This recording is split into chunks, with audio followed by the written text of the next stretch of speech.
Hello everyone, मैं संगीता गुसाई हमेशा की तरह आपका अपने चैनल पर स्वागत करती हूँ।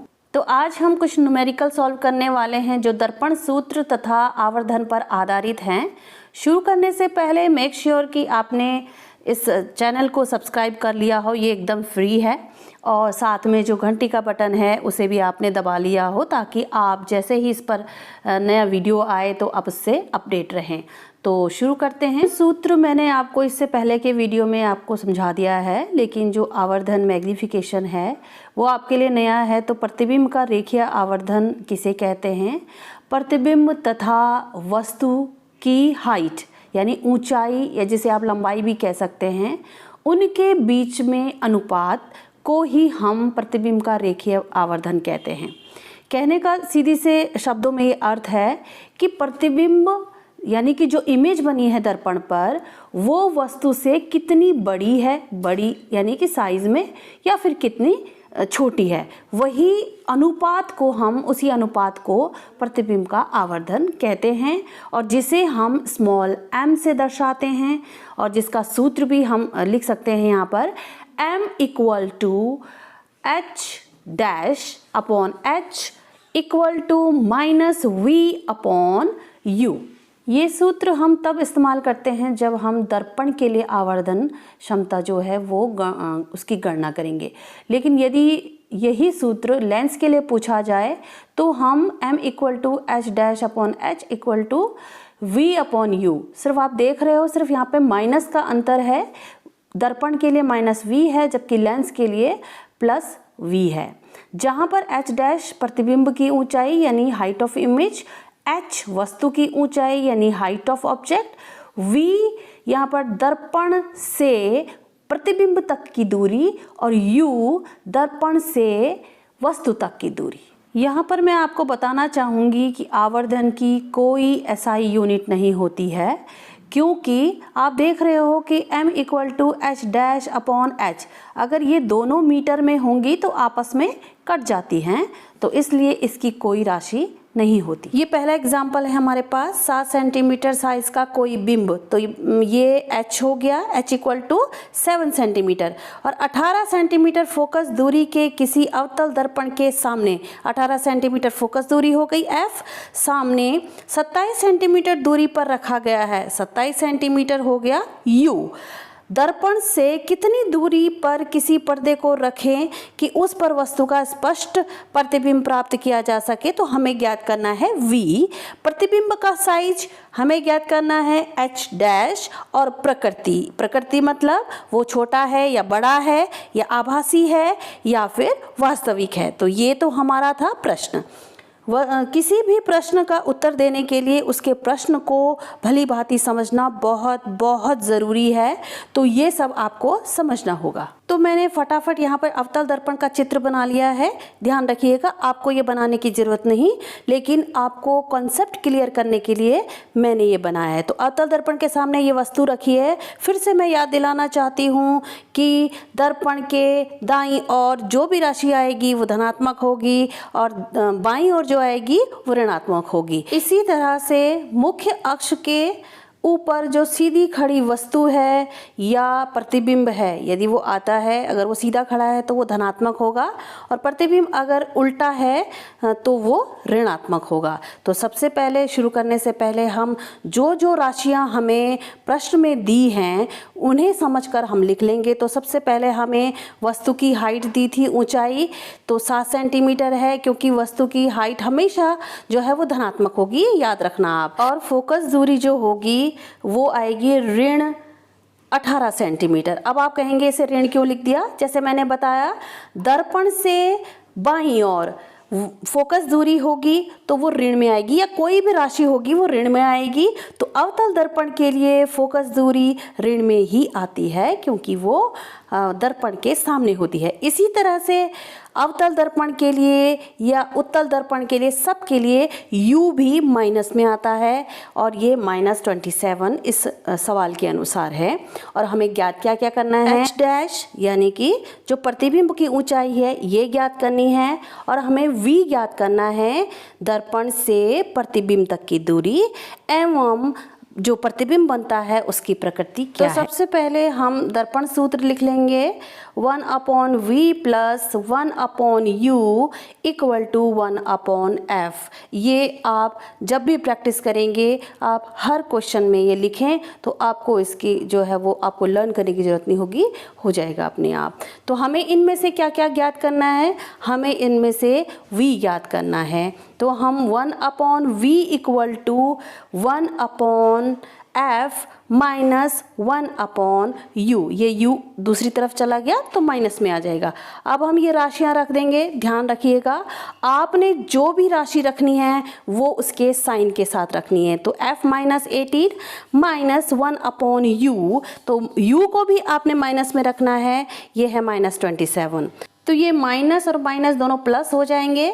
1/-18 प्लस 1/27। अब आप इसको सॉल्व कर लेंगे। 1/v इक्वल टू एलसीएम लेंगे 54, ठीक है, और -3 यहाँ पे आएगा क्योंकि 18 तियाँ 54, तो -3 में आएगा, एंड +2 इक्वल टू -1/54। तो v का मान कितना होगा, -54। ये 54 सेंटीमीटर जो आया है ये प्रतिबिंब से दर्पण तक की दूरी है, या कह लो कि दर्पण से प्रतिबिंब तक की दूरी है। और क्योंकि ये माइनस में आया है तो इसका मतलब ये दर्पण के सामने प्रतिबिंब बनेगा, है ना। क्योंकि आपको पता है कि जो बाईं और जितनी भी राशियां होती हैं, जितनी भी दूरी नापी जाती हैं, वो सब के सब माइनस में आती हैं।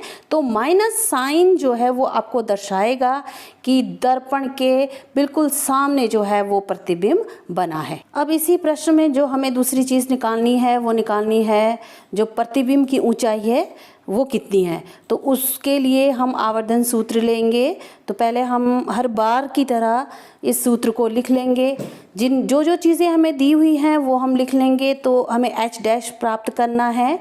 h dash equal to -v/u multiply h, minus ये साइन सूत्र का है, और अब हम v का मान रखेंगे जो था -54। इसी तरह से u का मान भी रख लेंगे -27, ठीक है, और h का मान आपका प्लस में निकला था तो 7।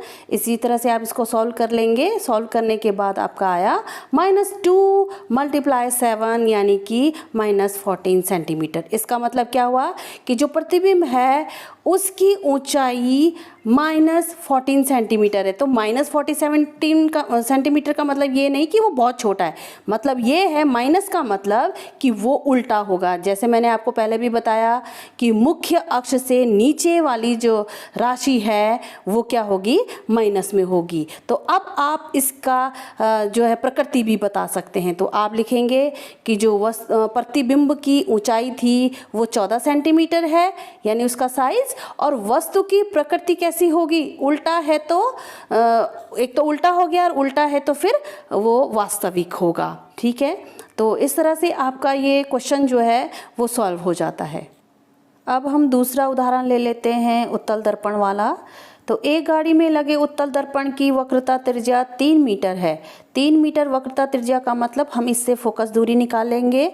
यदि एक बस की दर्पण से दूरी 5 मीटर है, इसका मतलब u है ना, ये हमारे पास है, तो प्रतिबिंब की स्थिति का मतलब v निकालना है, प्रकृति एवं उसका आकार निकालना है। इसे हम आवर्धन सूत्र के द्वारा ही निकालेंगे। यहाँ पर मैंने आपके लिए उत्तल दर्पण बना लिया है, ये सिर्फ आपको समझाने के लिए। आपको जब कोई भी न्यूमेरिकल आएगा तो आपको बनाने की ज़रूरत नहीं। ये मैंने सारे बिंदु लगा दिए हैं। फोकस दूरी के लिए f और c से लेकर के दर्पण तक जो है ये r यानी वक्रता त्रिज्या होगी। अब हम प्रश्न से वो सारी राशियां लिख लेंगे जो हमें पहले से ही दी हुई हैं, प्रश्न में है। तो पहले वक्रता त्रिज्या 3 सेंटीमीटर है, और उसके बाद u यानी कि दर्पण से वस्तु तक की दूरी जो हमेशा ही माइनस में होती है, और वक्रता त्रिज्या जो थी वो हमने प्लस में ली है 3 सेंटीमीटर, क्योंकि वो दर्पण के सामने है। सामने मतलब दाईं ओर है, और u बाईं ओर होता है तो हमने माइनस में लिया है। उसके बाद हम लिख लेंगे ज्ञात क्या क्या करना है। ये लिखना इसलिए ज़रूरी है ताकि आपको याद रहे कि आपने क्या क्या प्राप्त करना है और प्रश्न में क्या क्या पूछा हुआ है। तो v यानी कि प्रतिबिंब से दर्पण तक की दूरी और उसकी प्रकृति याद करनी है। वो उल्टा है, सीधा है, आभासी है या फिर वास्तविक है। तो हम सबसे पहले मदद लेंगे दर्पण सूत्र की। दर्पण सूत्र फिर से आप लिखोगे 1/v + 1/u = 1/f। ठीक है, अब हमें इसमें से क्या ज्ञात करना है? 1/v हम इधर एक साइड ले लेंगे क्योंकि हमने जो प्रतिबिंब की दूरी है वो ज्ञात करनी है। तो हम फिर सारे मान रख लेंगे। फोकस जो है वो कैसे निकालेंगे? फोकस दूरी वक्रता त्रिज्या के आधा होता है, हाफ होता है। ठीक है, तो हम वक्रता त्रिज्या के हाफ कर देंगे, जो निकला हमारा 1/पॉइंट मीटर। ठीक है, राशियों को लिखना मत भूलना, मीटर है, सेंटीमीटर है, वो सब एक जैसी होनी चाहिए। यदि एक राशि मीटर है तो दूसरी भी मीटर ही होनी चाहिए। तो हमने सारे मान रख लिए बिल्कुल साइन के साथ, है ना। उनके चिन्ह आप नहीं भूलेंगे। जो चीज़ प्लस में है वो प्लस में रखोगे, जो माइनस में है वो माइनस में रखोगे। सॉल्व करने के बाद 1/v = 10 + 3। 10 + 3 हमने कैसे कर लिया? 10 हमने सीधा ही 10 से मल्टीप्लाई किया तो 1 दशमलव जो था 1.5 वो 15 में कन्वर्ट हो गया। ये जी हमारा निकल गया 1/v 13/15। और v का मान उल्टा कर दिया हमने, इसे बिल्कुल रिवर्स कर दिया, 15/13। इसका मान निकला हमारा 1.15 मीटर। अब देखो ये प्लस में निकला है, v का मान जो है ना ये प्लस में निकला, तो इसका मतलब क्या होगा? प्लस का मतलब जो प्रतिबिंब बना है वो दर्पण से पीछे बना है। पीछे का मतलब दाईं ओर बना है, तभी तो प्लस में आया है। और इन्हीं साइन से जो है ना हम प्रतिबिंब की स्थिति, उसका प्रकृति, वो कहाँ पर है, कितनी दूरी पर है, वो सब हम पता कर लेते हैं। तो इस तरह से 1.15 मीटर की दूरी पर होगा और प्रतिबिंब दर्पण से पीछे होगा। और उत्तल दर्पण है तो इस पर आभासी प्रतिबिंब बनेगा। आभासी कैसा होता है? हमेशा सीधा होता है। ठीक है, तो अब बात आती है कि जो प्रतिबिंब है वो वस्तु से कितना बड़ा है या छोटा है, उसका क्या अनुपात है वस्तु के आकार से। तो उसके लिए हम मदद लेंगे आवर्धन सूत्र की। तो दर्पण के लिए आवर्धन सूत्र क्या होता है? आप फिर से दोहराएंगे, m = h-h -v/u, माइनस आएगा इसमें। ठीक है, अब आपने प्रतिबिंब का जो आकार निकालना है उसके लिए h' आप एक साइड कर दीजिए। h' = फिर आप -v का मान रख लीजिए। तो -v का मान कितना निकला था? 1.15 और u का मान ऑलरेडी माइनस में था, -5 मीटर। और h है ना, ये मल्टीप्लाई h हमें प्राप्त नहीं है, पता नहीं है कि कितना है, ये दिया ही नहीं हुआ है सवाल में। सॉल्व करके ये निकला है 0.23 मीटर से मीटर कट गया तो सिर्फ h रह जाएगा, है ना। तो 0.23 h। अब इससे क्या निष्कर्ष निकलता है? h' बस जो पीछे से आ रही थी उसके प्रतिबिंब की ऊंचाई है या उसका आकार है, तो वो गाड़ी के आकार से 0.23 गुना अधिक होगा। तो आज के लिए इतना ही काफ़ी है। आशा करती हूँ आपको न्यूमेरिकल निकालना आ गया होगा। अगर आपके लिए ये वीडियो हेल्पफुल रही हो तो please like, comment, subscribe and share ज़रूर कीजिएगा। Thank you.